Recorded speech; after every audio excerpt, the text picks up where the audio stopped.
South India shopping mall, the wedding మంత్ర, సరికొత్త wedding collection, south India shopping mall.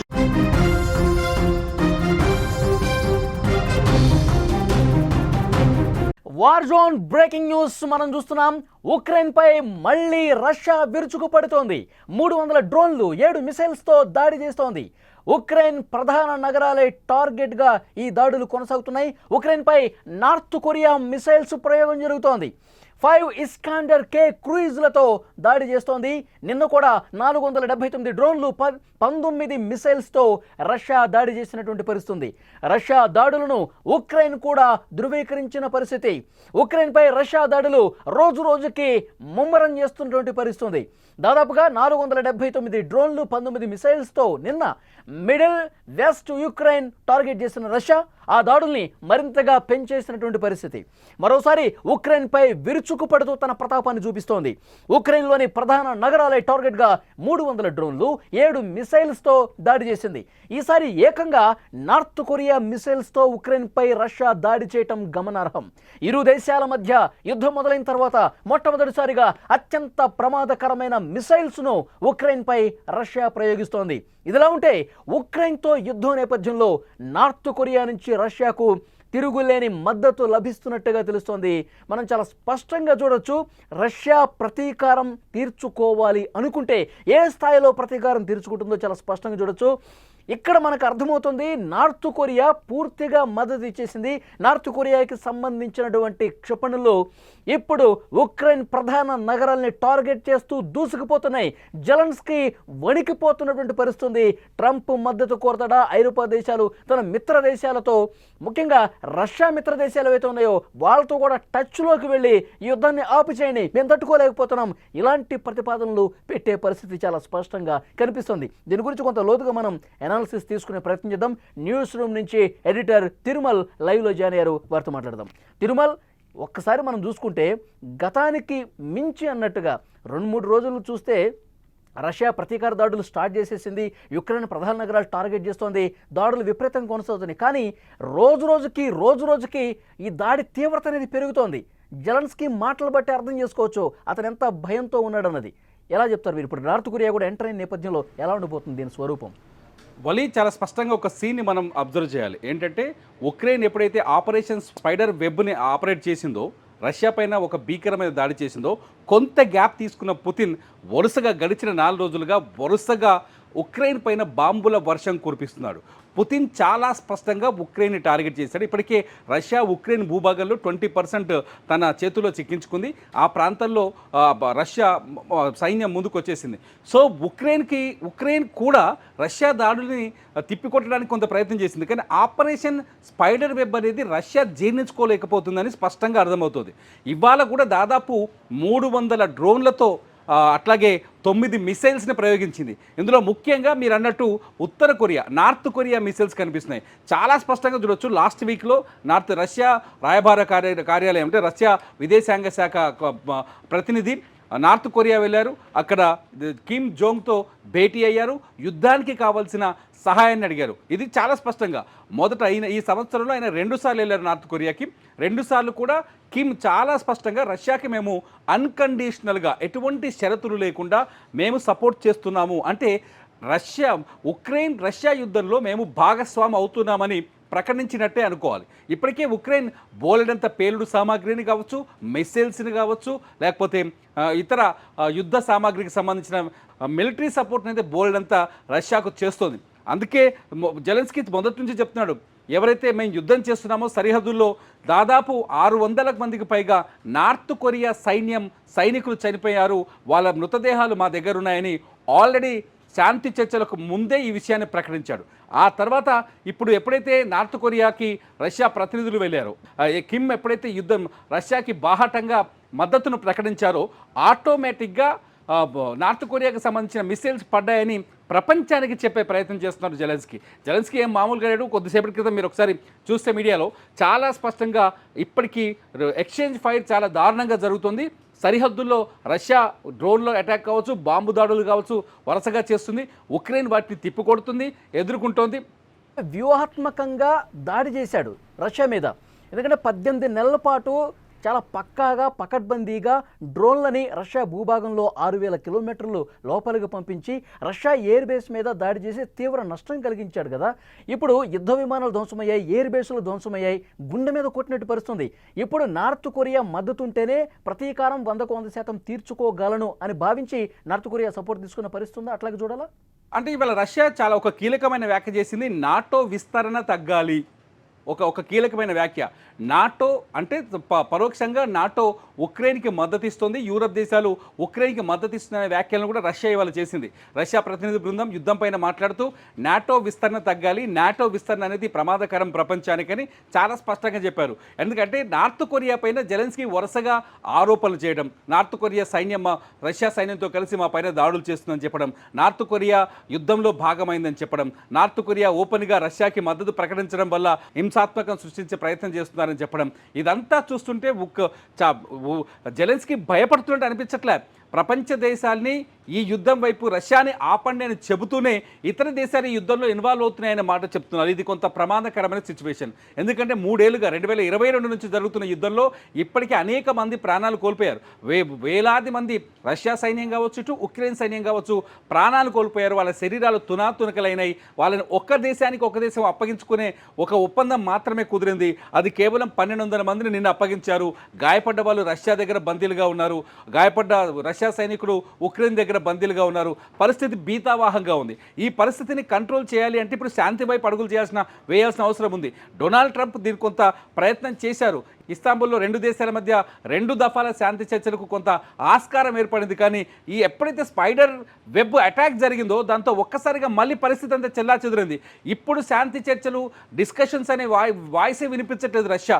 ఖచ్చితంగా మొన్న Trump చెప్పినప్పుడే చాలా స్పష్టంగా ట్రంప్కి పుతిన్ చెప్పాడు. మనం చాలాసార్లు చెప్పుకున్నాం, పుతిన్ ఇప్పట్లో నేను ఉక్రెయిన్ వదిలిపెట్టను అని ట్రంప్కు తెగేసి చెప్పినట్టుగా తెలుస్తోంది. అక్కడ చెప్తున్నాడు ట్రంప్ చాలా మనం ట్రంప్ ట్వీట్లో ఒకసారి చూడొచ్చు. ట్రంప్ చాలా బాగా మాట్లాడారు, కానీ ఇప్పట్లో పీస్ కుదిరే పరిస్థితి నాకు కనిపించలేదు అన్నాడు. ఎవరు? Donald Trump. పుతిన్ చాలా బాగా మాట్లాడారు, కానీ ఇప్పట్లో పీస్ కుదిరే పరిస్థితి నాకు కనిపించలేదని ట్రంప్ తన ట్వీట్లో రాశాడు. ఇది చూస్తుంటే ఖచ్చితంగా పుతిన్ చాలా వ్యూహాత్మకంగా పకడ్బందీగా తన మిత్ర దేశాల బలాన్ని అన్వయించుకుంటున్నాడు. ఇతర దేశాల నుంచి కూడా తన బలాన్ని తెచ్చుకుంటున్నాడు. ఉక్రెయిన్ ఆల్రెడీ యుద్ధంలో ఉంది అని చెప్పాలి మనం ఇక్కడ. తిరుమల ఇప్పుడు 3వ ప్రపంచ యుద్ధానికి ఏమన్నా ఒక రూట్ మ్యాప్ రెడీ చేస్తున్నాడా జెలెన్స్కీ? ఇప్పుడు నార్త్ కొరియా సపోర్ట్ అటు చేసింది కాబట్టి మన మిత్ర దేశాలు ఏవైతే ఉన్నాయో, మన నాటో దేశాలు ఏవైతే ఉన్నాయో, మీరు కూడా నాకు సపోర్ట్ చేయండి, యుద్ధ కథనంలోకి దిగండి అని చెప్పి పరోక్షంగా థర్డ్ వరల్డ్ వార్ క్రియేట్ చేసే పరిస్థితి ఏమైనా కనిపిస్తుందా జెలెన్స్కీ? ఏమో జెలెన్స్కీ అరుపులు వినిపిస్తుంటే అట్లే అనిపిస్తుంది కదా. జెలెన్స్కీ అరుపులు వినిపిస్తుంటే యూరప్ దేశాన్ని గతం నుంచే చాలాసార్లు జెలెన్స్కీ అడుగుతున్నాడు బహిరంగంగానే, నాకు మద్దతు ఇవ్వండి, రష్యా నేను ఎదుర్కోలేకపోతున్నాను, నాకు మద్దతు ఇవ్వండి. చాలా అనాలిసిస్ చూస్తున్నాం, కొందరు ఎక్స్పర్ట్స్ మాట్లాడుతున్నారు. ఉక్రెయిన్లో ఉన్న అనేక ఖనిజ సంపదలు కావచ్చు, ప్రకృతి వనరులు కావచ్చు, వీటిపైన యూరప్ దేశాలు గ్రిప్ సాధించాయి. చాలా యూరప్ దేశాలు, అమెరికా దాదాపు 60% పైగా ఉక్రెయిన్లో ఉన్న ఖనిజ సంపద పైన లేకపోతే ప్రకృతి వనరుల పైన ఒప్పందాలు చేసుకొని ఉంది. యూరప్ దేశాలు కూడా ఉక్రెయిన్లో ఉన్న చాలా ఇటువంటి వనరులని యూరప్ దేశాలు కూడా కొన్ని తమ గ్రిప్లో పెట్టుకునే ప్రయత్నం చేసి, ఒక రకంగా చెప్పాలంటే ఉక్రెయిన్ని ఒక వస్తువుగా వాడుకుంటున్న యూరప్ దేశాలు. ఈ టైంలో ఖచ్చితంగా జెలెన్స్కీ ఉక్రెయిన్కు తరఫున యూరప్ దేశాలని కానీ ఇతర దేశాలని మద్దతు అడిగే అవకాశం ఉంది. ఒకవేళ యూరప్ దేశాల్లో లేకపోతే నాటో కూటమియో ఉక్రెయిన్కి మద్దతు ఇస్తే ప్రపంచ యుద్ధం స్టార్ట్ అయినట్టు చెప్పాలి. ఎందుకంటే స్పష్టంగా కనిపిస్తుంది నార్త్ కొరియా అన్కండిషనల్గా రష్యాకి మద్దతు ఇస్తుంది. నార్త్ కొరియా సైన్యం ఇవాళ రష్యా సైన్యంతో కలిసి పోరాటం చేస్తుంది. ఉక్రెయిన్ సైన్యం జరిపిన ఎదురుకాల్పుల్లో నార్త్ కొరియా సైనికులు చనిపోయినట్టుగా ఆధారాలు ఉన్నాయి. ఇవాళ ఉక్రెయిన్లో దొరికిన బ్యాలిస్టిక్ మిసైల్స్ చూస్తే నార్త్ కొరియా మిసైల్స్ కనిపిస్తున్నాయి. ఇదంతా చూస్తుంటే రష్యాకి ఉక్రెయిన్ నార్త్ కొరియా కానీ సపోర్ట్ చేస్తుంది కనిపిస్తుంది కదా. ఇంకోవైపు ఇటు ఉక్రెయిన్కి ఆల్రెడీ బ్రిటన్ సపోర్ట్ చేస్తుంది. బ్రిటన్ 10.8 బిలియన్ పౌండ్ల ఆర్థిక సాయాన్ని, మిలిటరీ సాయాన్ని అందిస్తోంది. ఆల్రెడీ 30,000 రాకాసి డ్రోన్లను అందించింది. ఇంకో 1,00,000 డ్రోన్లని ఈ ఆగస్టు నుంచి మేము సరఫరా చేస్తామని ఉక్రెయిన్కి బాహటంగానే చెప్తోంది. ఇదంతా చూస్తుంటే కొంత 3వ ప్రపంచ యుద్ధం వరకు యుద్ధం కొనసాగుతుందేమో, 3వ ప్రపంచ యుద్ధానికి ఈ యుద్ధమే మూలం అవుతుందేమో ఒక ఆలోచన అయితే స్టార్ట్ అయింది. చర్చ అయితే ఉంది ప్రపంచవ్యాప్తంగా. ఇంటర్నేషనల్ మీడియా చాలా స్పష్టంగా చెప్తుంది, యూరప్ కూడా చాలా స్పష్టంగా చెప్తుంది, పుతిన్ పైన దాడి చేయడం వల్ల యూరప్కి థ్రెట్ తగ్గింది. పుతిన్ పైన దాడి చేయడం 41 యుద్ధ విమానాలని ధ్వంసం చేయడం వల్ల యూరప్ పైన రష్యా అణుబాంబులు వేసే ప్రమాదం తీవ్రత కొంత తగ్గింది. ఎందుకంటే ప్రపంచంలోనే అత్యంత అణు నిల్వలు కలిగిన అణు బాంబులు కలిగిన దేశం రష్యా. రష్యా దగ్గర ఉన్న ఒకవేళ రష్యా తిరగబడి బాంబులు వేస్తే ప్రపంచం అంతా స్మాష్ అయ్యే అవకాశాలు చాలా స్పష్టంగా ఉంటాయి. ఎందుకంటే 5,500కు పైగా వార్ హెడ్స్ వాళ్ళ దగ్గర ఉన్నాయి, రష్యా దగ్గర ఉన్నాయి. అందుకనే టార్గెట్గా ఆపరేషన్ స్పైడర్ వెబ్ని యూరప్ దేశాలు సమర్థిస్తున్నాయి. యూరప్ మీడియా చాలా స్పష్టంగా చెప్పింది. ఉక్రెయిన్ అధ్యక్షుడు జెలెన్స్కీని యూరప్ మీడియా హీరోగా చిత్రీకరించింది. ఇదంతా చూస్తుంటే కొంత గందరగోళ పరిస్థితి అయితే ఉంది. అంతర్గతంగా గతంలో కోల్డ్ వార్ అనుకున్నాం కదా, అలా కోల్డ్ వార్ అయితే ఒకటి కొనసాగుతుందని చెప్పాలి. ఖచ్చితంగా ఇది కొంత జెలెన్స్కీ వ్యాఖ్యల వెనుక రాజకీయ వ్యూహం ఉంది. వ్యూహాత్మకమైన వ్యాఖ్యలే చేస్తున్నాడు. ఉక్రెయిన్ బదనాం చేస్తున్నాడు, రేపు ఇంకో దేశాన్ని బదనాం చేసే అవకాశం ఉంటుంది. బాబోయ్ కాపాడని అంటున్నాడు, దాడులు కూడా చేస్తున్నాడు. ఇదంతా చూస్తే మాత్రం కొంత ఆందోళన ఉందని అనుకోవచ్చు. వలి రోజు రోజుకి తీవ్రత అనేది పెరుగుతుంది. ఎందుకంటే మొన్న 479 డ్రోన్లు, 19 మిసైల్స్, ఇప్పుడు మళ్ళీ 315 డ్రోన్లు, 23 నార్త్ కొరియాకి సంబంధించిన క్రూయిజ్ మిసైల్స్తో దాడి చేసే పరిస్థితి. అంటే ముఖ్యంగా ఉక్రెయిన్ ప్రధాన నగరాలు అల్లాడిపోతున్నాయి. సాధారణ పౌరులు కూడా చాలామంది చనిపోతున్నటువంటి పరిస్థితి ఉంది. చిన్నపిల్లలు కూడా ఉన్నట్టుగా సమాచారం అయితే వస్తుంది. ఐరాస కూడా దీన్ని ధృవీకరించినటువంటి పరిస్థితి. ఇది ఇట్లాగే కొనసాగితే అంటే ఏ పాయింట్ వరకు పుతిన్ ప్రతీకారం చల్లారే పరిస్థితి ఉందంటారు? అదే అర్థం కావని పరిస్థితి. ట్రంప్ వచ్చాడు, ఇప్పటికీ ట్రంప్ వచ్చి అడిగాడు కానీ సెట్ అవ్వట్లేదు. ట్రంప్ కూడా తోక ముడిచినట్టుగా కనిపిస్తుంది ఈ రెండు దేశాల మధ్య విషయంలో. రష్యా వినే పరిస్థితిలో కనిపించట్లేదు. ఎందుకంటే రష్యా దాడుల తీరు కూడా మారిపోయింది. అంతకుముందుకు డే లైట్లో అటాక్ చేసిన సందర్భాల్లో ఇప్పుడు రష్యా నైట్ పూట అటాక్లు చేస్తుంది. నిన్న సోమవారం చేసిన దాడి 479 డ్రోన్లతో డేలోనే కొట్టింది. ఇవాళ 300 డ్రోన్లు మీరు అన్నట్టు నార్త్ కొరియాకి సంబంధించిన 23 మిసైల్స్ డే లైట్లోనే నైట్లోనే ఈవినింగ్ అయిన తర్వాత బాంబుల వర్షం కురిపిస్తుంది. ఎందుకంటే ఉక్రెయిన్ దొంగ దెబ్బ కొట్టింది. వాళ్ళ భూభాగంలోకి వెళ్ళింది, డ్రోన్లని స్మగ్లింగ్ చేసి అక్కడ తీసుకుపోయింది, వాళ్ళ ఎయిర్ బేస్లు టార్గెట్ చేసింది, వాళ్ళ యుద్ధ విమానాలని బాంబర్స్ని చాలా పకడ్బందీతో ప్లాన్తో అటాక్ చేసి వచ్చి సంబరాలు చేసుకుంది. మంట ఉంటుందిగా ఎవరికైనా, ఆటోమేటిక్గా పుతిన్ మంట తగ్గే వరకు బాంబుల దొంగ దెబ్బ కావచ్చేమో కానీ యుక్రెయిన్ మాత్రం వ్యూహాత్మక ఎత్తుగడగా చూస్తుంది. అంటే అంతేగా రష్యా ఆలోచించే దొంగ దెబ్బ అనుకుంటాం కదా. మన దగ్గర పహల్గామ్లో జరిగిన దాడిని మనం ఏమనుకుంటాం, దొంగ దెబ్బ అనుకుంటాం కదా. వాళ్ళు విజయోత్సవాలు చేసుకుంటున్నారు. సేమ్ ఉక్రెయిన్ కూడా విజయోత్సవాలు చేసుకోవడం కొంత ఆవేదనని, కోపాన్ని, ఆగ్రహాన్ని రగిల్చింది. రష్యా ఇప్పుడు ఒక్కతాటి పైన కనిపిస్తుంది. రష్యా ప్రజలు కూడా ఉక్రెయిన్ని భస్మం చేయండి అని సోషల్ మీడియాలో చర్చలు చేస్తున్నారు. ఇదంతా చూస్తుంటే ఉక్రెయిన్ని ఇంకొంతకాలం ఖచ్చితంగా పుతిన్ పరిగెత్తిస్తాడు, ఇంకొంతకాలం ఇబ్బంది పెడతాడనే విషయం అయితే అర్థమవుతుంది. ఇదంతా కొంత ఆవేశం చల్లారిన తర్వాత ఏమైనా సీజ్ ఫైర్ వైపు కానీ శాంతి చర్చల వైపు కానీ వచ్చే అవకాశం ఉండొచ్చు. ఇప్పటికైతే అటువంటి సిచ్యువేషన్స్ కానీ సీన్స్ కానీ ఎక్కడ కనిపించట్లేదు, ఏ మీడియా కూడా రిపోర్ట్ చేయట్లేదు.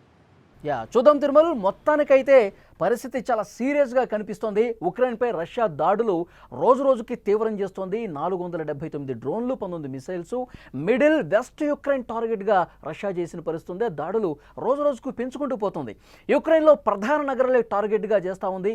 మళ్ళీ 300 డ్రోన్లు, 7 మిసైల్స్, అది కూడా నార్త్ కొరియాకి సంబంధించినటువంటి చాలా పదునైనటువంటి, చాలా వ్యూహాత్మకంగా, చాలా షార్ప్గా దాడి చేసే మిసైల్స్తో అక్కడ పరిస్థితి మనం చూడొచ్చు. విజువల్స్లో చాలా స్పష్టంగా మనకు కనిపిస్తుంది. కీవ్ ప్రాంతంపై రష్యా దాడులకు సంబంధించినటువంటి దృశ్యం చాలా స్పష్టంగా ఇక్కడ చూడొచ్చు. కీవ్ ప్రాంతంపై రష్యా దాడులు ఇటు డే లైట్లో కావచ్చు, నైట్ టైంలో కావచ్చు, ఎంత పరిస్థితి అక్కడ చూడొచ్చు.